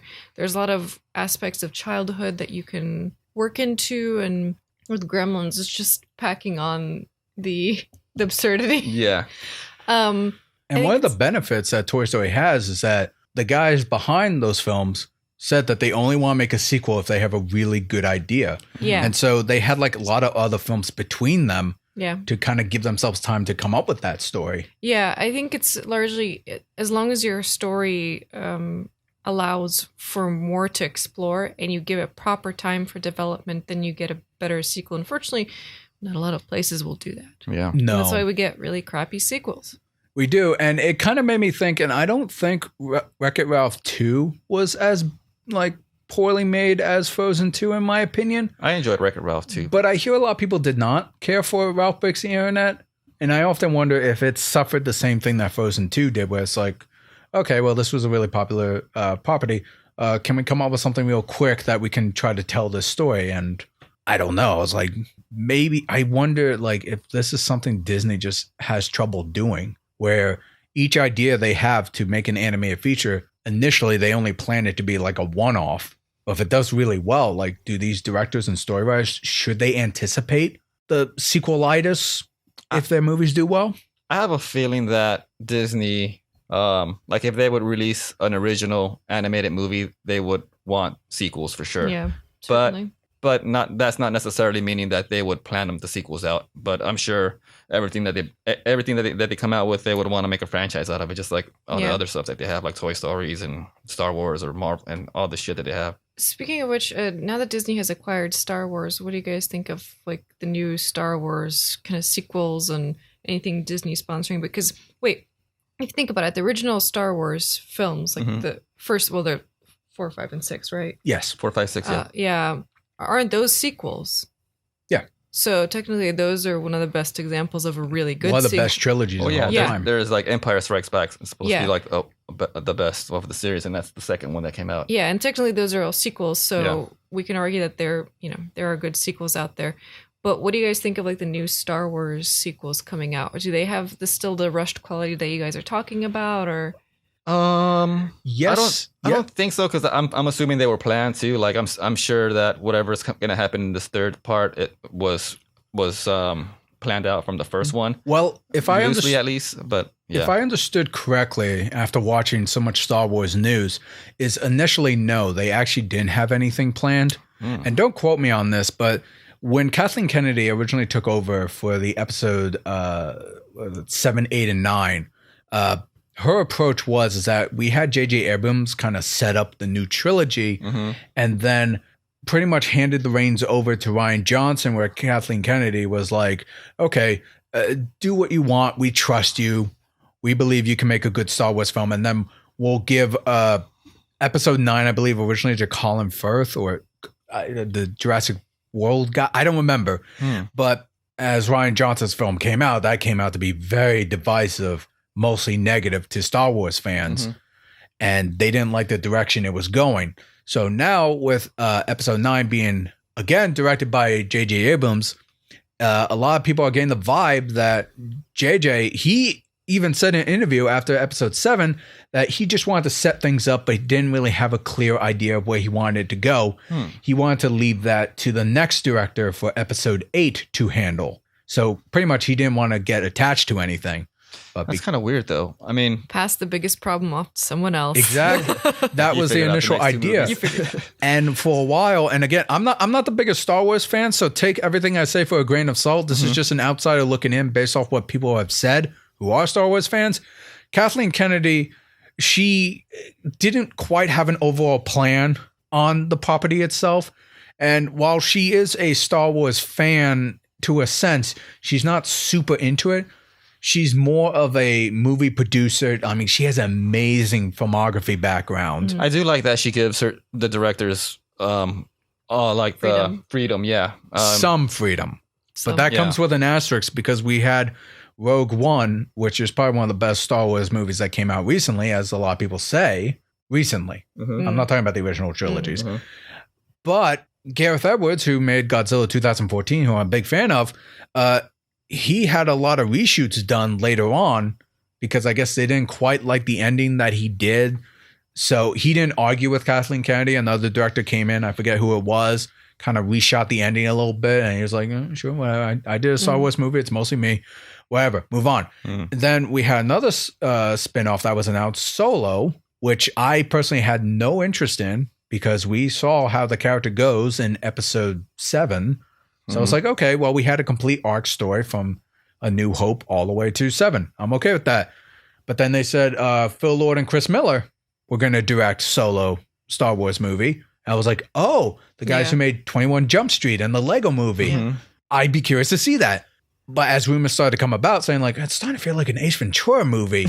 And the guy playing Solo needs an acting coach. And everyone took that out of context completely. Because like, oh, this is a mess. This is a horrible production.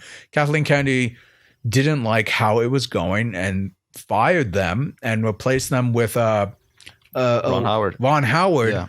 And Solo came out and I thought it was a really boring movie. Yeah, I think the same. It wasn't very entertaining. Like there was some Star Wars fans who were like, oh yeah, no, it was fun. It was like a little Western. I was like, I don't know. I just thought it was very vanilla. Yeah. And a lot of fan service and it just wasn't really that interesting to me.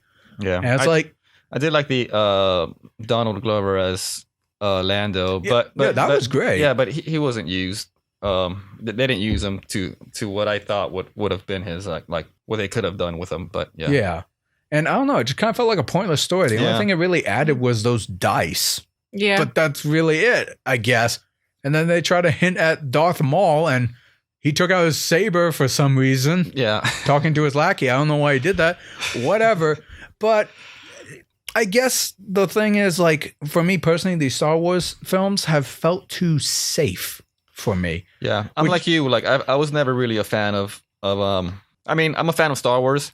It was never really the stories. I was just a big fan of the universe and the designs. I think the armors look super cool and the music is awesome. Yeah. But I never really got attached to like the characters. I always thought it was weird that like the fate of this galaxy is it's like solely in this one family. Yeah. This one family is responsible for all this shit that's going on, the Skywalker family. So I was always interested in seeing like the universe and the galaxy outside of that family, see what else is going on. Yeah. And I guess that they were doing that with Rogue One and The Mandalorian is definitely doing that. Yeah. So I was kind of glad when they and The Last Jedi when they wait, is that the one that's coming out? No, what was the last one? The Last Jedi. The Last Jedi, when they were introducing force powers to like regular people, I was like, yeah, why can't like regular people have force power? So I'm glad they're going in that direction. I don't know, that's probably what divided or other fans, but I'm happy to see it like expanding. Like I want to see other Jedis or other force powers that maybe they're not Jedis and they're not trained and they're not going to necessarily use them honorably. You know, maybe they have powers. I don't know. It's just a lot of shit to explore that I'm hoping they do, but most likely they won't. So I'm optimistic and hopeful, but we'll see. We'll see what the fuck happens. Yeah, no, I feel like it's a mess, to be honest, because she didn't have an overall plan, Kathleen Kennedy, to begin with. That's surprising because like something this big and they were originally planning the trilogy, I would think that they would know like how it's going to end. You'd think. But yeah, that's pretty stupid if they didn't do that. Yeah, I mean, it's a whole big conversation I don't think we have time to get into because there's a lot of factors. I mean, like George Lucas, even though he risked a lot just to make the first Star Wars movie, but I'm sure as him, he had a whole story already planned out from the very beginning. Mm-hmm. But he wanted to focus on telling a single cohesive story that could eventually spin off into other things. And it worked. We got Empire Strikes Back, and then we got Return of the Jedi, great trilogy. But then we got the prequels, which I was really young when I saw them, so I liked them. Mm-hmm. But I could definitely see why people don't. But he had an overall grand idea of how it all came together. He just wasn't really great when it came to script and dialogue direction. Yeah. He's a great world builder, Yeah. but he kind of lacks the nuance of mostly everything else. Yeah. As far as the Rise of Skywalker, I've been really adamant and trying to avoid all impressions and all trailers. My YouTube feed is already flooded with controversy around it. Oh, really? I have not read a single headline. I just see like Ray or whoever, and I see the word controversy, and I was like, skip. No, it's yeah. like I just want to critique the film for what it is. Yeah. We'll see how they go. I'm already kind of skeptical about having the Emperor come back because that was hinted in the very first teaser. Yeah, I want to go into it without reading any reviews and stuff, but I'm hoping that it's good, but we'll see.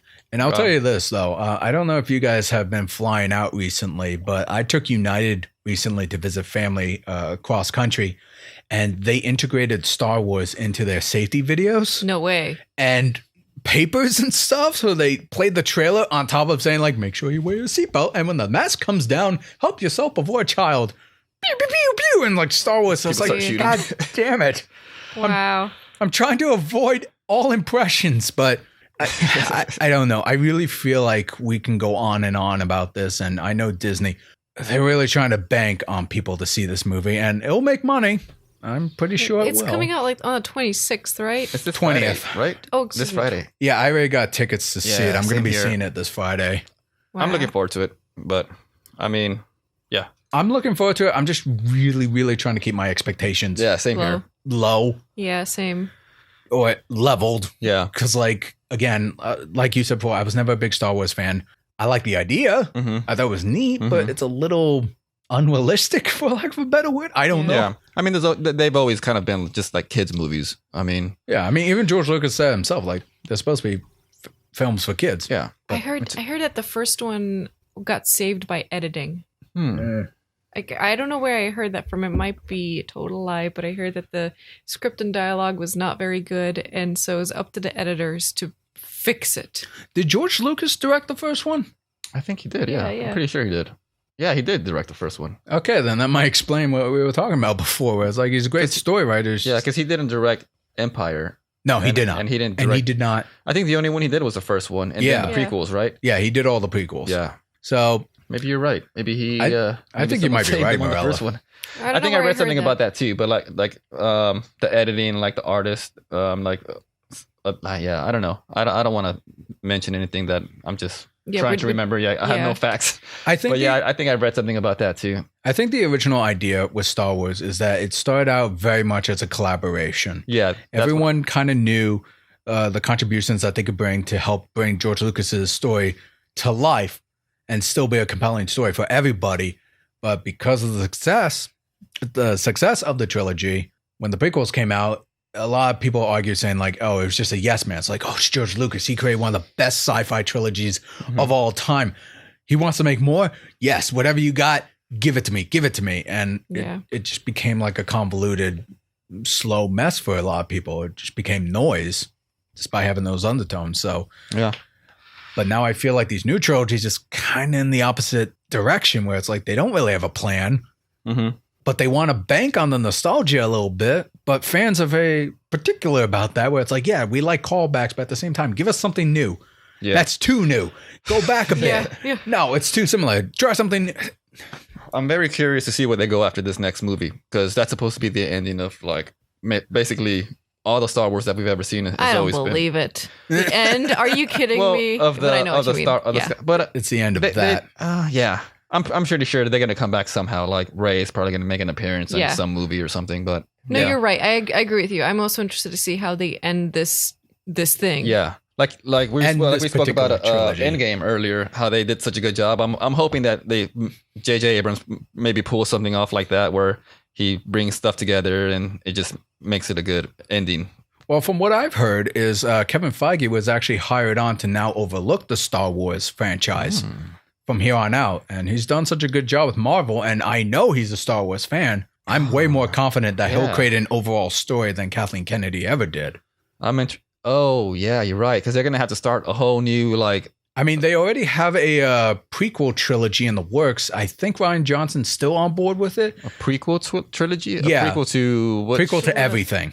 What? And it might be the Old Republic prequel, is what some people are thinking. Wait, where does the Mandalorian fit into this timeline? Mandalorian takes place 5 years after the Return of the Jedi. Oh, okay. Okay. So between episode 6 and 7.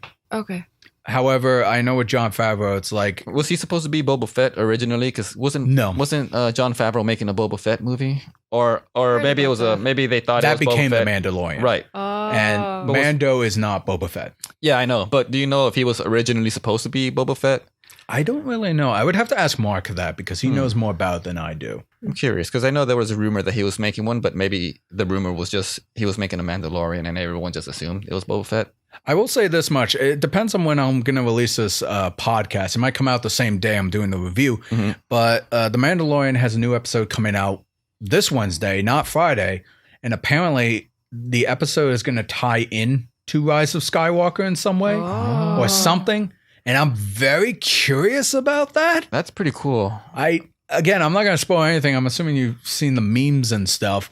Baby Yoda is a real big thing right now. Yeah, I'm caught up with Mandalorian. I'm wondering if Baby Yoda has something to do with Rise of Skywalker. So you mentioned that that's taking place after Return of the Jedi. So 5 years. if that's the case, then that Baby Yoda is going to be growing up. It's 50 years old. Right. So now. it depends how much he is. So how much time has taken place between this last movie and Mandalorian? I want to say 20 years. Is that it?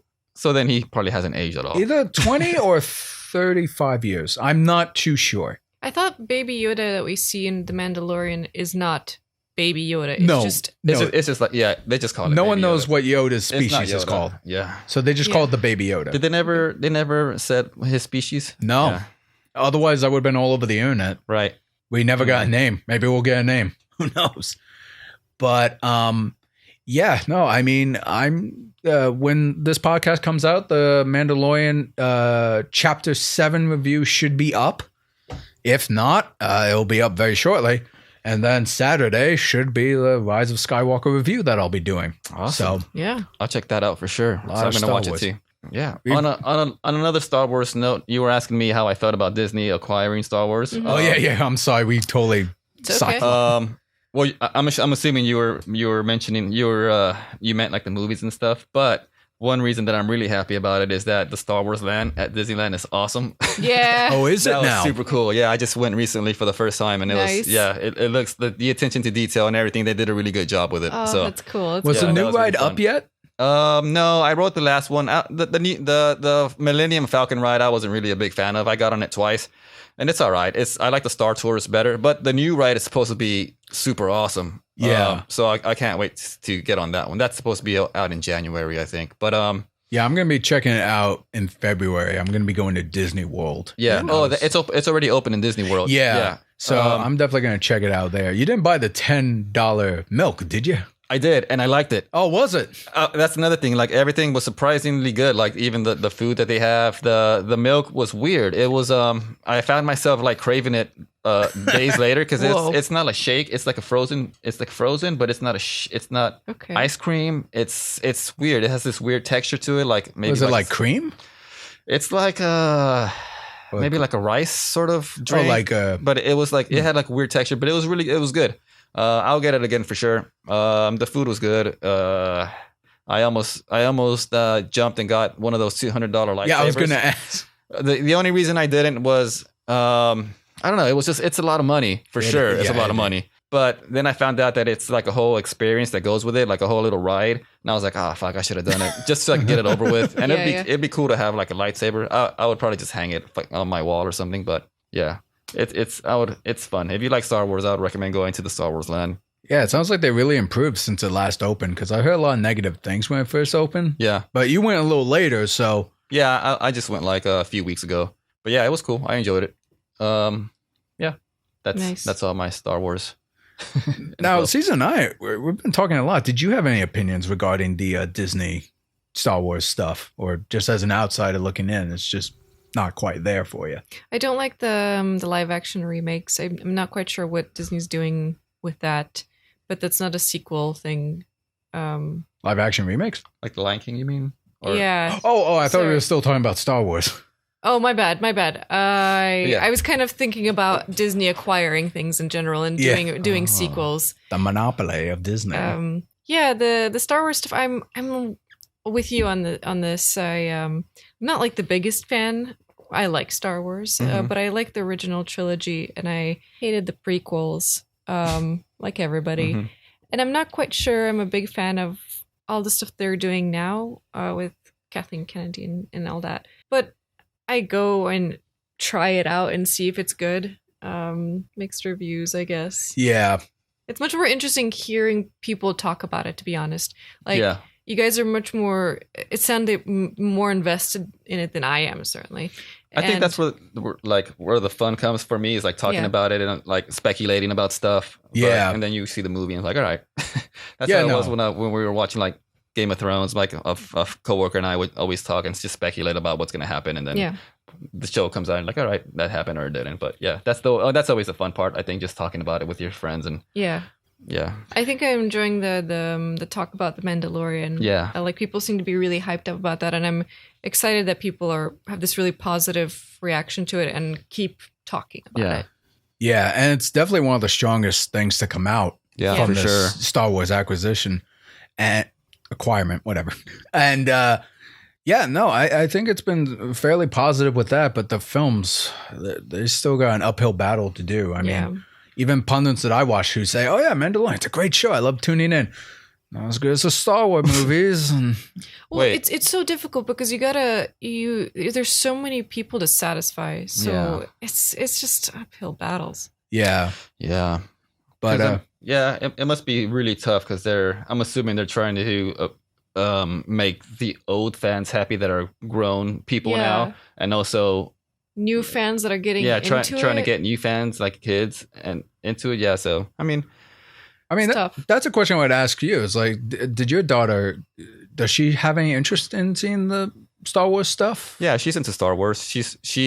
Her Star Wars are these that are coming out now because she's 6 now. Yeah. So yeah, her Star Wars is Rey and Kylo and all that stuff. So, and yeah, she's looking forward to the new one for sure. I mean, I don't know if she's knows that it's coming out so that she could be looking forward to it, but I'm sure she'll have fun watching it. Like, we'll dress her up, we'll go out, we'll make a little event out of it for sure. Yeah, because I'm always listening to like fans like bitch and complain, and they have every right to it. It's something they grew up with, but it's become so toxic and kind of vile in some projects. Yeah. But I often wonder myself, because again, George Lucas said, well, originally it was made for kids.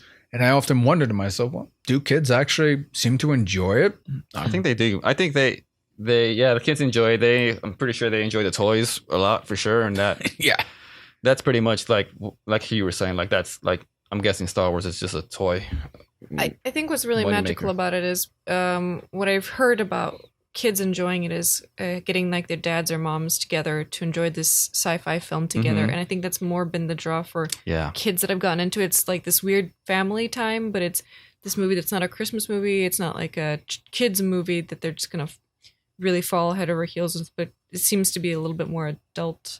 Like a family. Yeah, because you're right. Because like since it's been out and it's been big for so long, it's spanned like a lot of generations, and parents are taking kids and their kids, I'm sure, are going to take, like my kids, like my daughter, I'm sure when she grows up and has kids, they're still going to be Star Wars, and she's going to take their kids to see the new Star Wars movie. So it's going to be, it's just like you said, it's a family. It's an experience to go and experience something with your loved ones for sure. Yeah. And here's hoping it'll improve as it goes. Yeah. Last couple people are saying like, well, maybe I'll just show the original trilogy to my kids. Yeah. So, but we'll see. It's going in a good direction, and we'll see. Like I said, I got a review coming up Wednesday and Saturday. So, a lot of Star Wars. Awesome. Yeah. Well, we've gone on quite long enough. I want to thank Mirella. Cesar, thank you so much for coming in this evening to record this. Got a lot of editing ahead of me. And I'm just trying to think if there's anything else I got to wrap up here. Well, I do want to thank you all. If you have been listening, thank you so much for checking out this podcast, whether on YouTube or Spotify, which, by the way, I'm really surprised my Spotify views have gone up Oh, yeah? awesome. Yeah, because normally when I upload to YouTube, it's like, it's double digits sometimes. But the Spotify, it's like maybe 1 or 2 people listen to it. Mm-hmm. But lately, when I've been going over my episode views, you can't really tell from here, but I'm starting to get them in the double digits or the triple digits now. Ooh, nice. So people are watching them, listening to them, and you can go on Spotify right now and you could listen to the whole catalog there. And that's been going really good. So I want to thank everyone who has been checking that out. It's been really great. Yeah. And Thanks, it was the end of 2019. Say before you go, though, do you think this was a good year for you all? Movie wise, personally, yeah, I think it was just another year. Another Yeah. year. I It's think getting old. Every Yeah. year is the same. I don't know. I think the last few months have been really good on the film releases, and there's a few things that are still on my list, Yeah. and a few things that are going to be coming out in the next, I don't know, 10, 15 days. There's a lot. So I think it kind of started a little weak movie wise, and then I think it's ending kind of strong for me at least. Isn't this like the time of year when the studios release like movies that they think are going to get nominated? for Oscar awards and baiting? stuff? Yeah. Yeah. So it's so close to the end. I thought it was more autumn and summer, but maybe you're right. Yeah. So I think it'll stick in like critics' head and stuff. Like if it's later, and that's what That's I'm true. assuming. That's true.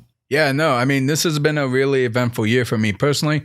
I wish I had more time to watch movies, but to get some of my personal with some of you folks here, you know that I've been trying to work a lot on my animation, trying to open up more opportunities. It's been a rough year. I've been trying my best to get content out there, both drawing-wise, animation, and podcast-wise, and I'm really hoping 2020 will be a good year for me, Yeah. I think. I'm really hoping so. And a lot of movies to check out. You guys had an amazing list. I definitely want to check out a lot of them. And I think going to see family for Christmas will give me a good opportunity to do so. Yeah. Yeah. I'm going to watch a bunch of these Christmas movies you guys mentioned. Exactly. Yeah, no, I'm like I said, I like to have a simple list of stuff to check out, and they've always spoke to me the most. And again, I'm a music guy, so it's mostly the music that I pay attention to. Not so much the story. I should really pay attention to the stories more there. But all's well as ends well. So then you should have left Frozen. It's all musical.